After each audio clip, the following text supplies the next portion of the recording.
Yeah, aren't you a greedy, rich, horrible human being for not paying taxes? I like my money. I don't want those communists in Washington, D.C. to take my money. I don't like them taking my money. I don't like being manipulated by the government, which is Marxist. But is it you that's doing something wrong? I mean, you're not doing anything illegal. The tax code Would I be telling you I don't pay taxes if I was a criminal? You know, I went to law school, obviously, because when my parents found out that I wasn't smart enough to be a doctor, they were like, you have to at least become an attorney. And Did they teach you about tax? They did. Well, you know, kind of. How to not pay tax?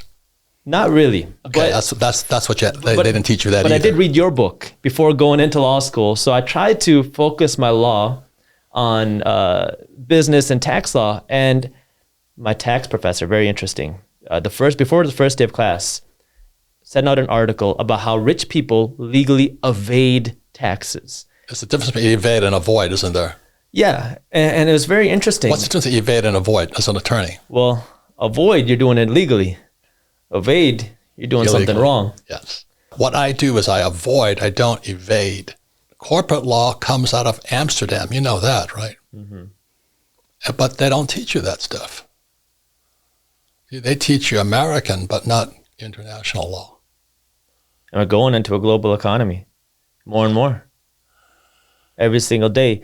And going back to the topic of student loans, though, because the thing that I've wanted to mention that I thought was so interesting was that the biggest liability for so many Americans nowadays are student loans. Yeah. But you said the biggest asset for the United States government are student loans. Yes. How does that make any sense that so many people are drowning in debt? They can't save money or they can't invest money or they can't build wealth because of this liability that is making the government richer. Corporate law comes out of Amsterdam. And in 1930, the Frankfurt School out of Berlin moved to Columbia University, the Teachers College. And that went into our educational system. Today it's called postmodernist education. Postmodernist education is based on opinion and emotion.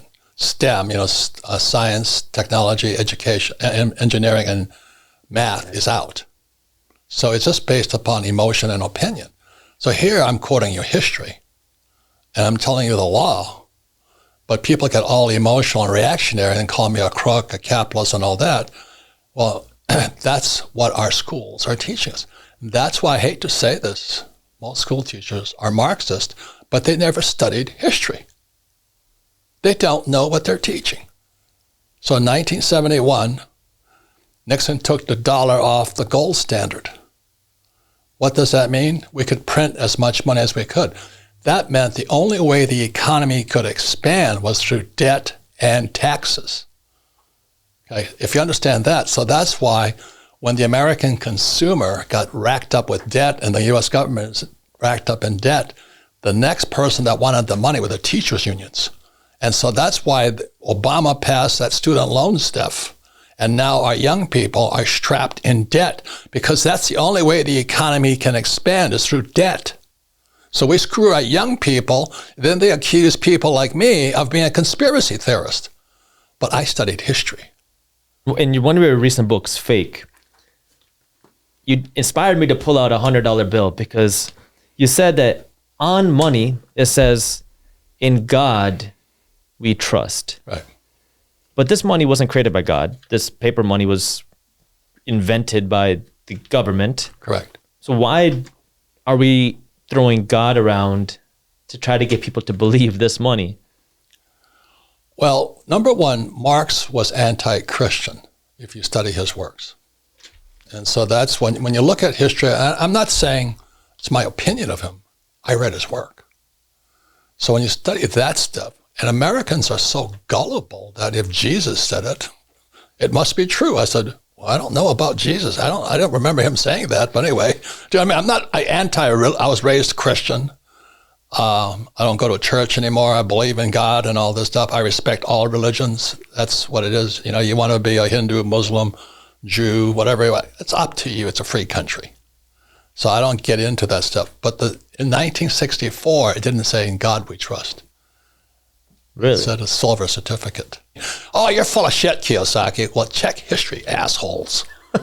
In 1964, the dollar was a silver certificate. Meant it was backed by silver. So now this "in God we trust" money, paper money, can now be printed on command by the Federal Reserve Bank. And If you understand history, the reason I pay no taxes is because I borrow money. I'm a debtor. The only way the economy, and check this out. I mean, all you communists out there, check this stuff out. I am a billionaire in debt. You know why? Because I get tax breaks for borrowing money. And the reason I am so rich is because I'm in debt. And my friend Dave Ramsey says, live debt free. I'm going, well, you're an idiot. I mean, he's my friend, but I say, Dave, I like debt. He says, I know, but most people can't handle debt. I said, I agree.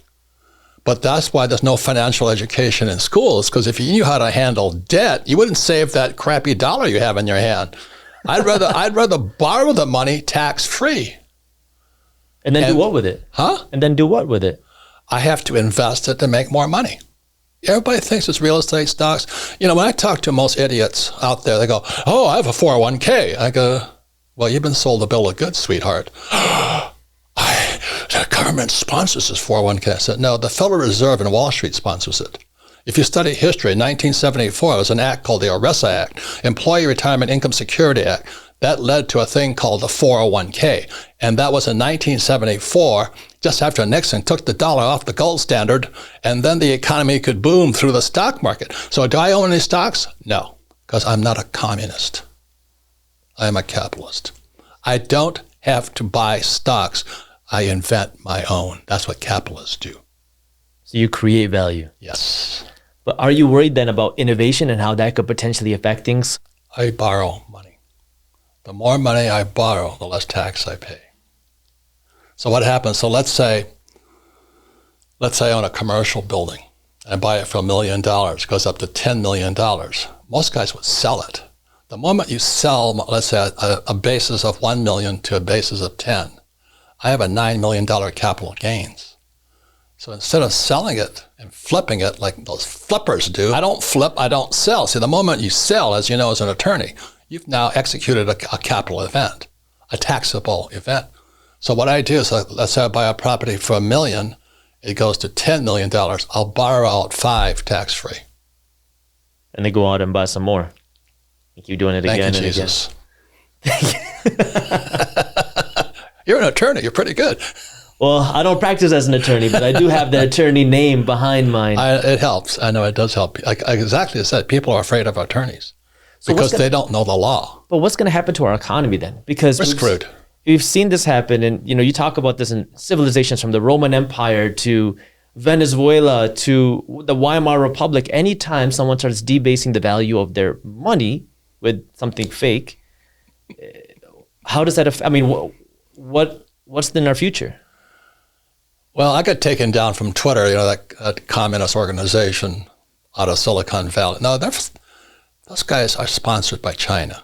That's why we're not allowed to say the China virus. In military school, we studied ABC warfare. ABC warfare is atomic, biological, chemical.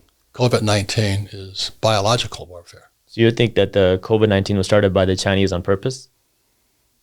I think the Chinese military did. There's a difference between the military and the civilians, you know what I mean? Mm-hmm. I think they're experimenting. But it's been going on forever. Why would they want to do that? Because it's called weapons of mass destruction. Who are they trying to attack? Because religion hasn't worked, we still want to kill each other. I'm not saying, I'm not trying to be an alarmist. I'm just trying to say, step back, have a cup of coffee, and take a look. I'm just reporting what I know. In 1965, I left Hawaii. I was a surfer kid. I have F's all over my things. But the only reason they accepted me to the academies was because I played football. That was pretty good. What position did you play? Fat boy. Tackle. Tackle? Yeah. If you enjoyed this short clip from my longer videos, here's another clip that I think you'll love. And while you're at it, if you're interested in learning more about how to start generating passive income, our team put together an amazing guide that goes over what passive income is, how to start generating passive income, and different passive income strategies. These are things that you can start doing even if you don't have a lot of money. So if you want to read this free guide on how to start generating passive income for free, all you got to do is click that button right over there. Thank you for watching, and as always, keep hustling.